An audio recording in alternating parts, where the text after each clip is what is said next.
السلام علیکم، میں ہوں ریحان طارق اور آپ دیکھ رہے ہیں دستک۔ پی ٹی آئی حکومت کے خلاف تمام سیاسی حربوں میں ناکامی کے بعد ایک مضبوط اپوزیشن اتحاد بنا کر اس کی مشکلات میں اضافہ کرنا چاہتی ہے، لیکن سوال یہ ہے کہ کیا تحریک انصاف ایسا کرنے میں کامیاب ہو پائے گی؟ گو کہ تحریک انصاف سابق وزیر اعظم شاہد خاقان عباسی کو حکومت مخالف تحریک کا حصہ بنانے میں کامیاب ہو گئی ہے، لیکن شاہد خاقان عباسی اور مفتاح اسماعیل اس پوزیشن میں نہیں ہے کہ وہ حکومت کے خلاف تحریک کو مؤثر بنا سکے، کیونکہ اس وقت اپوزیشن اتحاد میں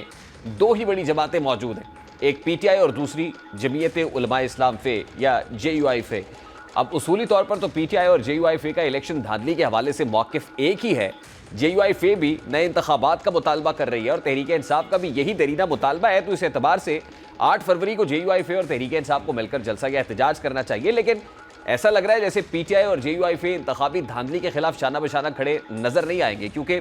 حالیہ دنوں میں اسد کیسر کی رہائش گاہ پر اپوزیشن اتحاد کی جو ملاقات ہوئی اس میں مولانا فضل الرحمان سمیت کسی بھی سیاسی جماعت نے پی ٹی آئی کے 8 فروری کی سیاسی سرگرمی میں شرکت کی حامی نہیں بھری، اور یہی وجہ ہے کہ اب بھی صرف پی ٹی آئی رہنما 8 فروری کے جلسے پر متحرک دکھائی دے رہے ہیں اور انتخابی دھاندلی کے خلاف یوم سیاہ منانے کا اعلان کر رہے ہیں۔ اب تحریک انصاف 8 فروری کو یوم سیاہ منانے کا اعلان کر رہی ہے۔ سوال یہ ہے کہ جب مولانا فضل الرحمان کا بھی یہی خیال ہے کہ یہ حکومت دھاندلی کے نتیجے میں وجود میں آئی اور اس حکومت کو گھر چلے جانا چاہیے، تو پھر مولانا فضل الرحمان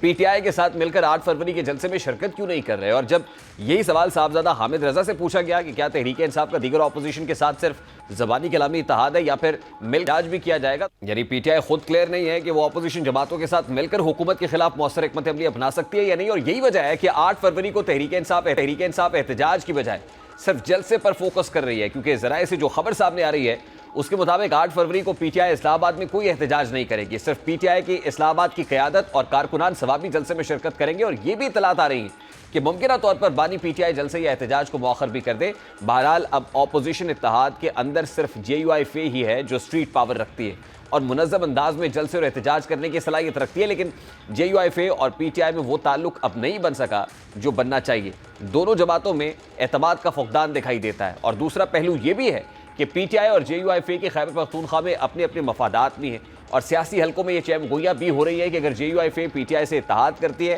تو اس کا نقصان جے یو آئی فے کو ہوگا، جبکہ یہ خیال بھی کیا جا رہا ہے کہ جے یو آئی فے اور پی ٹی آئی کا اتحاد علی امین گنڈا پور کے لیے کسی صورت قابل قبول نہیں ہے، کیونکہ مولانا فضل الرحمان اور علی امین گنڈا پور ڈیرہ اسماعیل خان سے انتخابات لڑتے ہیں، اور یہ اتحاد دونوں رہنماؤں کے ووٹ بینک پر اثر انداز ہو سکتا ہے۔ یہی وجہ ہے کہ حالیہ دنوں میں یہ خبر سامنے آئی تھی کہ اپوزیشن اتحاد کو لے کر پی ٹی آئی میں تقسیم نظر آ رہی ہے اور علی امین گنڈا پور اس اتحاد کی مخالفت کر رہے ہیں۔ بہرحال یہ حقیقت ہے کہ حکومت کے خلاف تحریک شروع کرنے کی صورت میں مولانا فضل الرحمان اہم کردار ادا کر سکتے ہیں، لیکن سوال یہ بھی اہم ہے کہ اگر مولانا فضل الرحمان احتجاج میں پی ٹی آئی کے ساتھ اتحاد میں شرکت کرتے ہیں تو اس کا سب سے زیادہ فائدہ کس جماعت کو ہوگا؟ دیکھا جائے تو اگر پی ٹی آئی اور جے یو آئی فے مل کر احتجاج کرتے ہیں تو اس کا زیادہ فائدہ پی ٹی آئی کو ہوگا اور اس کی طاقت میں بھی اضافہ ہوگا۔ اس کی بڑی وجہ یہ ہے کہ وہی احتجاج کامیاب تصور کیا جاتا ہے جس میں لوگوں کی بڑی تعداد شریک ہو۔ اس میں کوئی شک نہیں ہے کہ جے یو آئی فے کے پاس اسٹریٹ پاور زیادہ ہے، لیکن وہ اس کا مظاہرہ اس طرح سے نہیں کر سکے جسے پی ٹی آئی والے کیش کریں گے، کیونکہ پی ٹی آئی کے پاس اسٹریٹ پاور کے ساتھ ساتھ اس کی تشہیر کے لیے طاقتور سوشل میڈیا بھی موجود ہے۔ دوسری اہم بات یہ ہے کہ اگر جے یو آئی فے تحریک انصاف کے ساتھ مل کر احتجاج کرے گی تو ایک دلچسپ چیز سامنے آئے گی کہ جے یو آئی فے کا عام انتخابات میں جن نشستوں پر دھاندلی کا الزام ہے اس میں بیشتر نشستیں خیبر پختونخوا کی اور پی ٹی آئی کامیاب ہوئی ہے، تو پھر ایسی صورت میں جے یو آئی فے کیسے پی ٹی آئی کے ساتھ مل کر احتجاج کرے گی، کیونکہ پی ٹی آئی بینیفیشری ہے اور جے یو آئی فے نے اس کا نقصان اٹھایا ہے۔ یعنی ان صورتوں کا جائزہ لیں تو پی ٹی آئی کو فائدہ اور جے یو آئی فے کو نقصان ہوگا، لیکن یہ بھی حقیقت ہے کہ پی ٹی آئی کو جے یو آئی فے کے ساتھ کی ضرورت ہے، کیونکہ پی ٹی آئی اور مولانا فضل الرحمان کو اس وقت حکومت اور اسٹیبلشمنٹ سے شکایت ہے جس کا وہ ازالہ بھی چاہتے ہیں۔ مولانا فضل الرحمان کے پاس بہت اچھی اسٹریٹ پاور ہے، پی ٹی آئی سمجھتی ہے کہ اگر مولانا فضل الرحمان کے احتجاج میں شامل ہو جائیں گے تو اس سے پی ٹی آئی کا سیاسی وزن بہت بڑھ جائے گا اور حکومت کی مشکل میں اضافہ ہوگا، لیکن دیکھا جائے تو اس وقت جے یو آئی فے اور پی ٹی آئی میں فاصلے اس طرح سے کم نہیں ہوئے جیسے ہونے چاہیے، اور حالیہ دنوں میں جو 26ویں آئینی ترمیم ہوئی اس میں جے یو آئی فے کا پی ٹی آئی کے کاندھے سے ہاتھ اٹھا کر حکومت کے کاندھے پر رکھنے سے تحریک انصاف اور جے یو آئی فے میں دوریاں بھی پیدا ہوئی، اور خاص طور پر جب اپوزیشن الائنس بن رہا تھا اس دوران بھی جے یو آئی فے اور تحریک انصاف کے درمیان تناؤ کی ایک کیفیت پیدا ہوئی، اور وزیر اعلیٰ کے پی کے مولانا فضل الرحمان کو آڑے ہاتھوں لیا اور انہیں کڑی تنقید کا نشانہ بھی بنایا۔ اب تنقید کی الغار پی ٹی آئی کی جانب سے ہی نہیں تھی بلکہ جے یو آئی فے نے بھی اینٹ کا جواب پتھر سے دیا ہے۔ جے یو آئی فے نے علی امین گنڈا پور کو 24 نومبر کے احتجاج سے بھاگنے کا طعنہ بھی دیا۔ اس وقت جمعیت علماء اسلام فے کے مرکزی رہنما حافظ حمداللہ صاحب نے بھی جوائن کیا ہے۔ السلام علیکم حافظ حمداللہ صاحب، بہت بہت شکریہ آپ کے وقت کے لیے۔